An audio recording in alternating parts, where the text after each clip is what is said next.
Hello and welcome guys to my new video. দেখুন আমি পটল এখানে 6খানা পটল নিয়েছিলাম, নিয়ে আমি গ্রেট করে নিয়েছি। এইবার দেখুন পটলের কামাল। এর মধ্যে আমি দিয়ে দিলাম একটু হলুদ, একটু নুন, আর এটাতে দেবো আমি তিল দিয়ে মাখবো। আর একটু সামান্য চিনি দিয়ে দিলাম, যেহেতু নিরামিষ এটা সেই জন্য একটু সামান্য চিনি দিলাম। আর এতে দিয়ে দেবো তিল, এরকমই 2-3 বার দেবো। এইবার এতে অন্য কিছু মশলা আমি ব্যবহার করব না। আর দেবো এতে সামান্য একটুখানি আটকাবার জন্য চাল গুঁড়ি। এতে বেসনও দেবো না, ময়দাও দেবো না, কর্নফ্লাওয়ার দেবো না, কিছুই দেবো না। এবার এটাকে দিয়ে একটু মেখে নেব। মেখে নিয়ে তারপর আমি তেলেতে গরম গরম বড়ার মতন করে ভেজে নেব।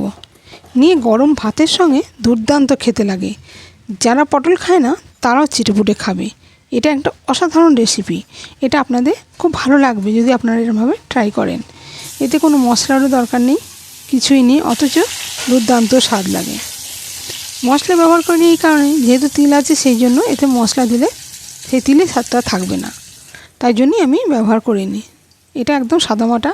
আর পটলের সঙ্গে লঙ্কা গ্রেট করা ছিল বলে আলাদা করে লঙ্কা আমি আর দিইনি। এই দেখুন এরকম করে ভেজে নেবো।